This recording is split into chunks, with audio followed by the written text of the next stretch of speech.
Hey, what's going on, guys? It's Jack. So they just dropped a pretty big set of notes for healers going into midnight, specifically nerfing down a lot of burst healing. And this is going to kind of be, I have a whole video that I recorded and my editor's working on it right now for what healing feels like, and it focuses a lot on that. There's some things that they do right in this, and there's some things that they do wrong. And so we'll talk about the class changes and, of course, what they're talking about here.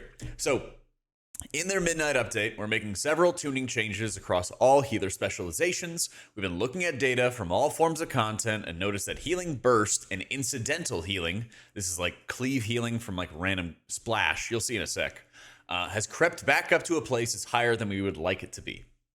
I made changes to every healer specialization to adjust the output of many of their spells.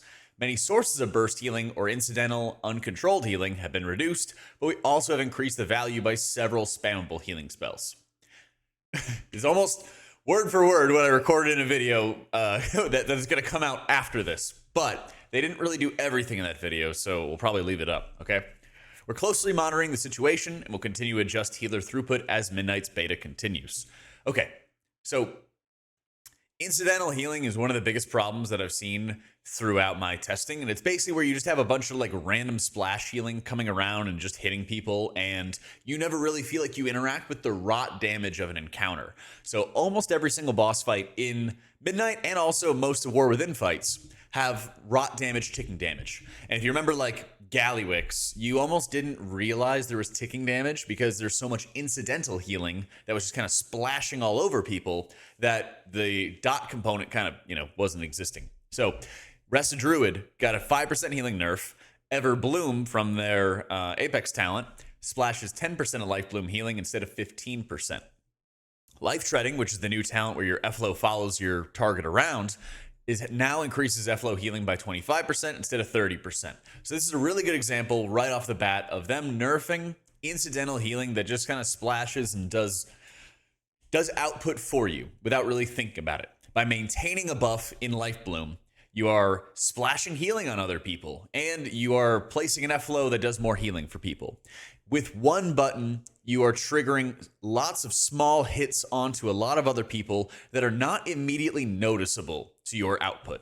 And Druid, especially right now, is really well known for its, single target healing, its regrowth spam that's doing all the output. And yeah, of course, it does tons of output with regrowth, but there's also a huge sort of underbelly to its output that's coming from this random sort of splash healing.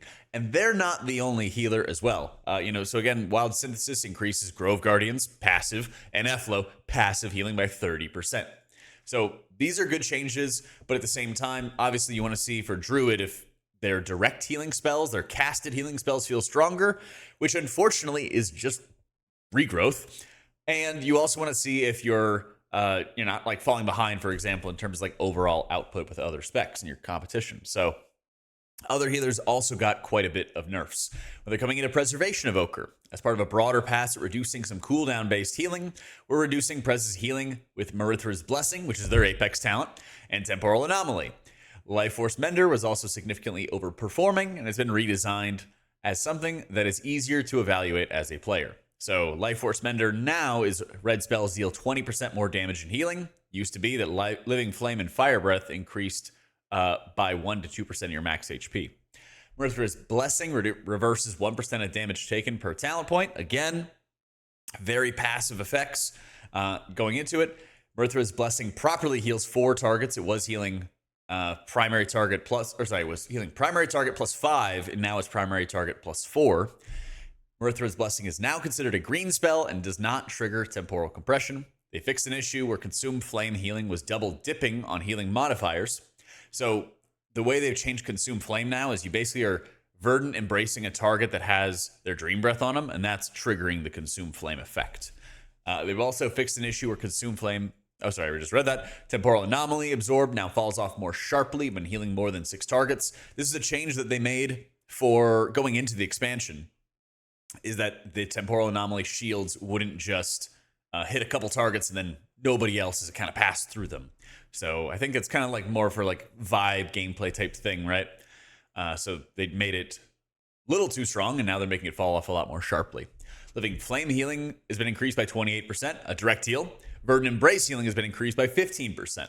Now, it's probably still going to feel like if you play Flame Shaper, that Verdant Embrace is not quite as strong, because by fixing the Consume Flame double dip, when you Verdant Embrace to a target that has the Dream Breath on them, you're triggering a Consume Flame. So the Consume Flame part will feel weaker, but the Verdant Embrace will feel stronger, so it's probably going to be, hopefully it'll be about the same, but I think that it was really, really powerful when I played it on beta, so it'll probably feel like more of a nerf in my imagination.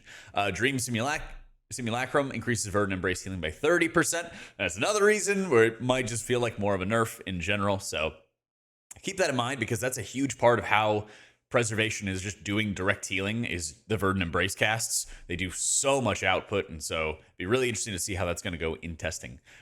It is nice that they're nerfing some of the things with Prez for some of their incidental healing, but with the way they've kind of already changed the spec, I didn't think there was a big glut of incidental, garbage whatever healing. It actually felt like your HOTS felt good at a Dream Breath, and you could also like direct heal at a Dream Breath. So I would say pretty positive from what I've seen so far.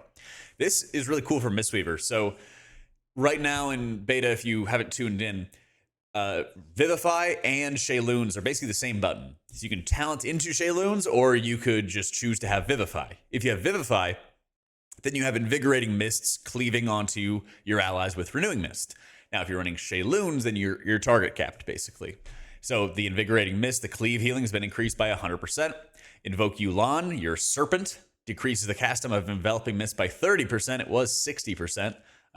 Probably just thinking that they were casting him too quickly or something like that. But I heard there's been some issues with Yu'lon, at least for rating. I don't know if they fixed those. Emperor's Favor, this was like a really, really busted talent. It increases Shayloon's gift healing by 20%. This also makes it single target, by the way.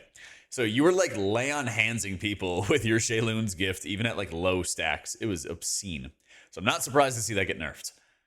Silent Sanctuary no longer triggers while at full HP. Strength of the Black Ox no longer scales based on the monk's health. Fixed an issue that caused Misty Coalescence to not remove dead party members from its healing increase. And Unison has been removed. So in a lot of ways, Monk I didn't think was too big of a culprit of this like heavy splash healing. But I also had not been seeing Monk in raid. So I'm going to look again and see how Monk performs, because we have Mythic raid testing tomorrow, and then we have normal coming up after that. Monk's been kind of a question mark for me in raids right now, but I think in keys, I'm not shocked at all to see this get nerfed. It was really, really stupid powerful. I hope that it's still going to feel like reasonably good, because being able to play a spec where you have like a strong underbelly of like good passive healing for lower like mid damage levels, and then when you need to start casting, your casts feel really strong, was super satisfying. So as long as it doesn't feel like Shayloon's gift at like 2 to 4 stacks is like awful, I think we'll be fine. But it was really nice being able to like build up a couple stacks with your Mana Tea and then put out a cast on people. So I hope something like that's going to stay. For Holy Pally, Veneration now triggers from Judgment and grants an Absorb Shield for 15% of its damage, was 30%. So previously, Veneration would only proc off your Hammer of Wrath, which meant that it only procced when you had Wings up. So you're kind of like taking a talent that you only benefited from during Wings. Really, really funny. Judgment's cooldown has been reduced by 22%. Holy Shock's cooldown is now 6 seconds. Beacon of Light now transfers 10% of healing done, was 20%. And they fixed an issue that caused Ringing of the Heavens to activate Aurora and Dawnlight from its free Divine Toll.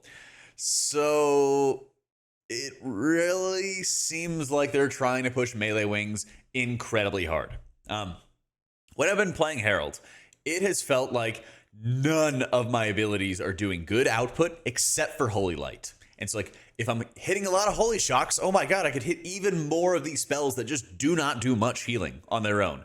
And then I'm going to build up Holy Power with all these Holy Shocks for a Word of Glory or Eternal Flame that doesn't do that much healing. And so you're forced to be casting your Holy Lights to do real healing when you're playing something like Herald. But if you just instead are becoming a mass incidental healing bot, right? Because it's so funny to me. I mean, I guess this is just how the build, has gone, but they're talking about the incidental healing coming into it, right? And we'll go back to Veneration. You're just going to sit there and do like a damage rotation all the time when you're in wings. And then, your judgments are not only triggering self heals to you, but they're also granting the absorb shields and the healing from veneration. It's like you're pressing a damage button and you're producing a spew of random effects onto people. Your damage converts into random healing on somebody else. Your judgment then heals you, and if it overheals on you, it's what truth prevails and starts cleaving onto other people. The entire spec's just going, I swear, it's really going in like the wrong direction here, especially for their stated intentions, where they say, we want your spells, the buttons you push, to be good and feel satisfying. Hitting the button more doesn't make it feel better. You still got a GCD to deal with. It's completely, sorry, I mean, but be so loud. It doesn't need to be like that. I'm so confused. Like, what are we doing? Like transferring a little bit less healing at a beacon. Sure. I mean, Pallies aren't really used to beacon being obscenely good anyway. I mean, just like very big question mark onto this one. I get that some people like, melee wings and everything, but try to think about it if you were on the other foot. They were trying to like absolutely destroy melee wings at certain times, and you guys probably felt awful about it. Now it feels like they're just trying to destroy some like Casterden stuff. I don't get it. It's really strange. If you missed out on some of the updates, your Holy Shock reduces the cooldown of your judgment. So you can have melee wings, you have a shorter judgment cooldown. Holy Shock out of Crusader's Might is reducing, I'm going to double check onto this one. Citation needed. Let me make sure I get it right. Crusader's Might, your Holy Shock reduces the cooldown of your judgment, and Crusader Strike reduces the cooldown of your judgment. And so you activate melee wings, your melee wings button becomes Crusader Strike, but judgment does a lot of damage on its own right now, and you can hit more Holy Shocks to get more judgments, which is doing all the damage, and then blasting tons of healing. It's very, very strange whether they're trying to like super push it. If you're getting onto beta, go play melee wings, because I think it'll be really good. And you're just going to mash the judgment button all the time and produce a nice big spew of incidental, and random healing. There we go. Whew. Okay, let's talk about Disc Priest. So, Disc, the structure of the final gate's been significantly altered. So I hopped on a beta just to be able to give it a look, and it's ridiculously different. Quick notes. They got rid of plea. It's now learned. I'm not going to like read every single thing here, so I'm just going to give you the highlights, okay? Plea is now a talent, it's a learned ability, so it's no longer a talent, so you don't have to worry about wasting a talent point just to be able to get into that section. You don't have Mindbender, sort of. It's now a talent which competes right underneath Evangelism. So Evangelism has been changed, where it immediately casts a Powered Radiance and causes your next 2 casts of Radiance to be instant and cost 40% reduced mana. So it's kind of a decent way to like apply 5 atonements, hit Evangelism, double Radiance, do damage, right? And you just go. The weird thing about it is that you then go into this bottom tree, right? Where your final tier, you have 10 points to spend if you're keeping all 4 of your Apex talents. And then both these abilities do kind of the same thing. Okay, Archangel is increasing your healing and absorbs by 15%. And then Mindbender is summoning a Mindbender to attack a nearby target for 12 seconds. I guess it's a nice way to make sure that you sort of have the right vibe going for each hero talent. So that Oracle, you could just take Archangel, and Voidweaver, you just take Mindbender. So you kind of just get the feel going on for it. But I also really wouldn't be too upset if they just made it so that you talented into one thing. And then you just kind of go. At the same time, this is also... I hope it's going to be a good tuning knob for the spec, because when they make these talents, of course, you're going to be taking them all the time, but having too much of the power getting into a random pet, the incidental argument that we've been talking about, is kind of the first thing in my mind. So I hope that these are good enough, obviously, to take, but they try to make sure that they keep them on the weaker side so that our smites feel powerful or penances feel powerful. The buttons we're pushing actually feel satisfying for your atonement, because that's more of your sustained healing, which is, historically not great at all for Disc, but it also means you're less dependent, especially in a 5-man environment. And that's kind of the first one in my mind of like having a cooldown to be alive.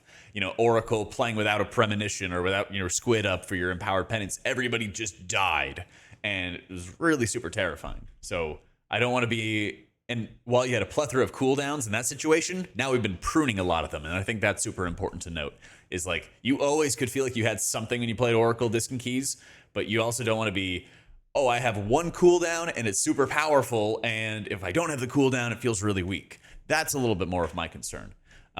Hopefully, like I said, they can kind of tune those to be, good enough to take, but more of like a raid focus and, somewhat satisfying for Keys. There's Searing Light, where your penance bolts are searing the enemy, dealing 30% of its damage over 8 seconds. They changed around Greater Smite again, so it's a 15% damage buff instead of the 20% that it was before. It's only been going down. They moved Divine Procession over to the side here, and this is kind of interesting because it's also in a really good spot for you to ignore if you really chose to. And you get a lot of different options as to like where you want to go with that extra talent.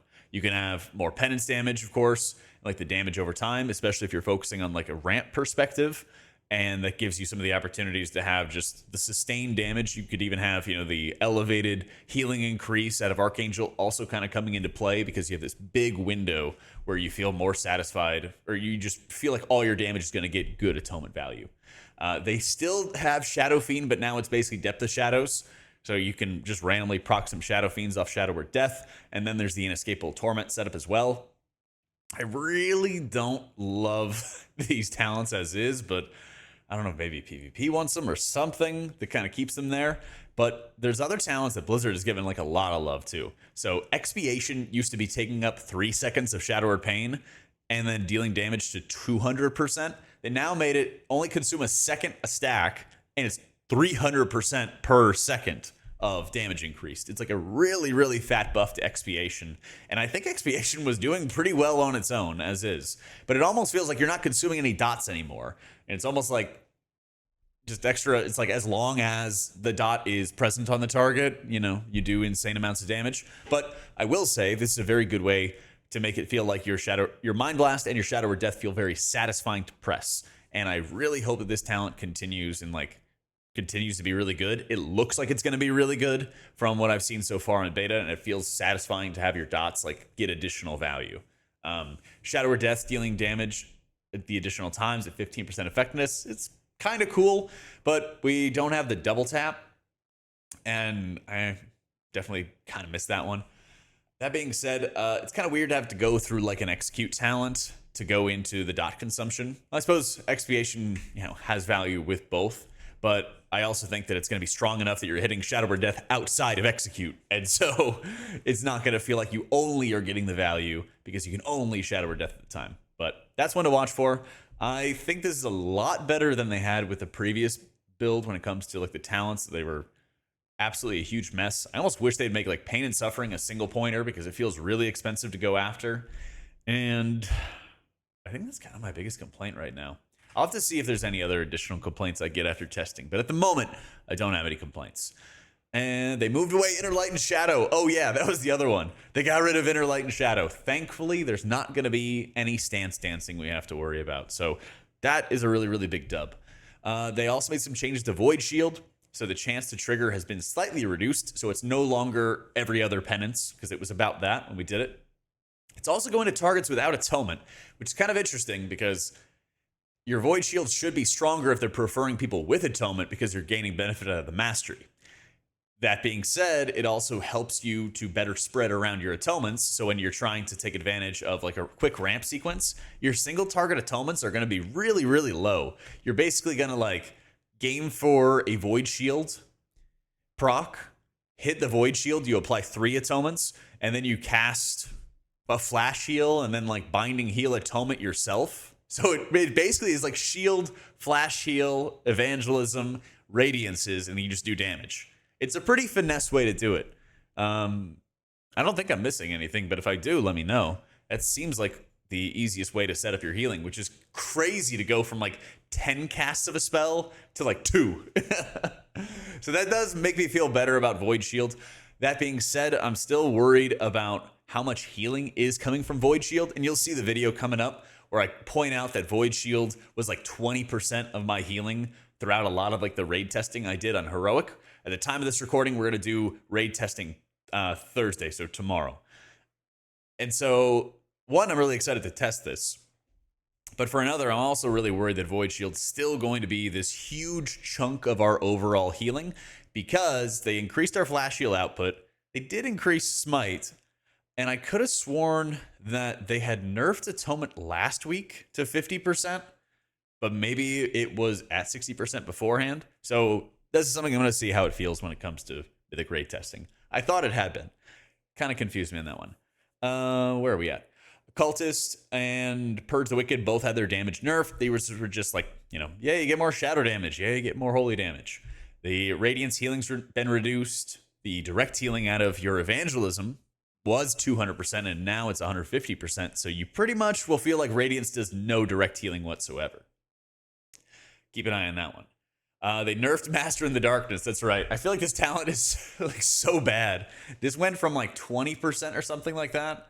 Oh, wait. No. Which one am I thinking of?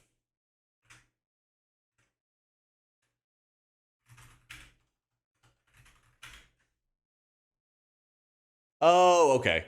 This is one from the Apex talent. All right, sorry. I thought they were talking about Abyssal Reverie. I thought they were like nerfing Abyssal Reverie again.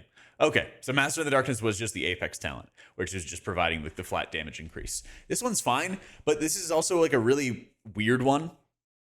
Because if anything, I feel like it actually should have been the one that got buffed.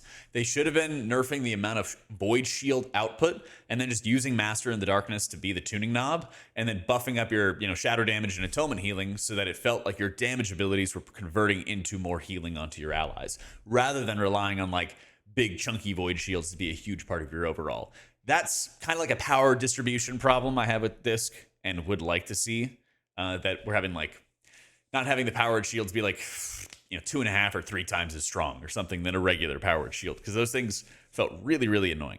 When healing full health targets with Atonement, the healing value is now reduced. I also thought this was like an older note, but since they brought it up again, if there's ever a heal absorb that goes out, this is just going to make it really, really hard for Disc to heal it, unless they do so much damage that they have, a ton of missing HP. But there's been a couple different times where, Galliwix is a good example, where the damage from soaking the canisters didn't really do much. And so a lot of times people were full HP or close to it when they had a defensive up because the splash didn't do much damage. And then they just had a big heal absorb. And then we would just top them from the heal absorb. They did increase Mindbender damage by 100%. Again, kind of going back to what we talked about, I hope that that's another tuning knob so that it feels like your damage abilities are satisfying and not just like random extra hits or something like that from Mindbender. But that's also an area where you could plug more power into like Master of the Darkness and so your damage is feeling more satisfying. But I know a lot of that can be preference as well. Whew. Okay, so Holy Priest. It's funny because it's a huge part of the video that's getting posted soon. Cosmic Wave increased the healing of Cosmic Ripple by 15%. It was 60%. A huge amount of my complaints were literally about like Cosmic Ripple, which is this tiny like puff of healing, which heals people for like 8 or 9K when they have 500,000 health. It just doesn't make your output feel effective. So Flash Heal healing getting increased by 30% is great.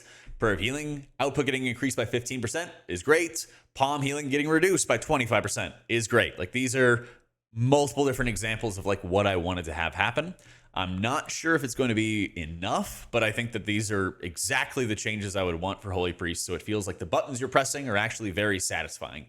There's an entire rant. Maybe you guys will enjoy it if I post up that video where I'm going over how much passive healing that Holy Priest has and just losing my mind because it's like over 50% of my healing is coming from passive incidental splash sources. So I'm really, really satisfied to see that. And I almost thought that Shaman like just didn't have any changes. And I was like teeing myself up for like, and Shaman had no changes. No, but Ancestor healing's been reduced by 40%. Again, some of the more passive healing elements. Mystic Knowledge increases the recharge rate of Riptide by 10% because you're using Riptides to activate your Stormstream totem, which is your Apex talent. But it's also really, really strange that there's not been much mention of Stormstream Totem, but I'll get to that in just a second. Spoiler alert. Surging Totem increases healing rain's effectiveness by 20%. Split Stream now causes Healing Stream Totem to heal an additional ally at 30% effectiveness Whirling Water causes a healing wave to heal an ally inside of your healing rain at 50% effectiveness. So, kind of going with the theme, lots of the passive output. Here's where I don't really think they went far enough. I was really expecting to see Stormstream Totem and Healing Stream Totem listed on these changes when it came in for tuning, and they're just nowhere to be found. The Coalescing Water change is really good. I don't think Healing Wave was part of it before, but basically the Healing Wave and Chain Heal increase the initial healing of your Riptide. This is just a nice way to make sure Riptide always feels punchy and like powerful. It's another small element to play around. I really am of the opinion that Shaman is like 4 out of 10 in terms of difficulty, with 10 being like ultra hard. But I think 4 is like lower than it ought to be on the difficulty scale. It should be like a 5, maybe 6. And I think that this change for Coalescing Water, kind of moves it up to maybe a 5 in terms of I feel engaged and like using my brain when I'm healing with this spec. So I think if they went for any other change that's similar to this, where you can like, oh, hey, like I have 2 stacks. I want to make sure I Riptide before I Healing Wave again. I can play around this to buff up my triage output by making sure I'm casting Healing Waves, having 2 stacks before a big damage event happens, so I can instantly Riptide somebody who's in danger. Those kind of thought process, that sort of situation for why this talent is going to be good and why it rewards good play. If they added like one more thing like that, we're golden. Chain Heal was so bad in all of our tests throughout Beta M+. It was just really, really bad. So Chain Heal healing increased, wonderful. The mana cost reduction, wonderful. Healing Wave healing increased. It was already like good. So that's the strange one for me. I would much rather get more output tied into your Chain Heal, because from what I've seen so far, Healing Wave and the Whispering Waves build is still really good in 5-mans. And you're basically just spamming Healing Wave 24/7. And it felt strong, it felt good, but at the same time, I just could not cast Chain Heal for any reason, it felt like. And every single time I was playing, I was just like, there's no point in casting Chain Heal. So I hope something like that. I hope there's more buffs coming in for Chain Heal. I also want them to give some attention to Healing Rain, because I also feel that you don't really get a lot from Healing Rain. You have so many Riptides you're casting, and you can maintain them for so long that you're never really thinking about like Healing Rain for Ancestral Vigor or something. And you're not really feeling like you need to have a healing increase, which, I understand, but I wish there was more of an incentive and more of a reason to cast Healing Rain. So hopefully that'll be something they address. Maybe it just needs to make Healing Rain be really, really strong in raids, or absurd even when you're playing Farseer. Don't know, but those are the heap of changes that we have so far. I think they're moving in the right direction for most of the specs. Paladin excluded, very much excluded. And in a lot of cases, I think they could go further. Disc and Holy Priest especially, that was a huge part of my tier list, was the passive healing effects coming into it. Let me do like Lightning Hour here. Tier maker. Okay, Lightning Hour. Druid, pretty big chillin', actually. I think they got some great changes for preservation. They're moving in the right direction there. You're getting down to WTF. You still need some work. I think, yeah, that actually kind of goes something like this. I think these are how the changes are going. But I'm also not a big fan of melee wings. Like, it's fun for like half a tier, and then it gets boring. Big fan. Let me see, what else did I have for Resto Druid? Because it was the Life Bloom splash healing coming into it, and the Grove Guardians and Efflow healing. Yeah, I think that's about as good as you can get it, to be honest.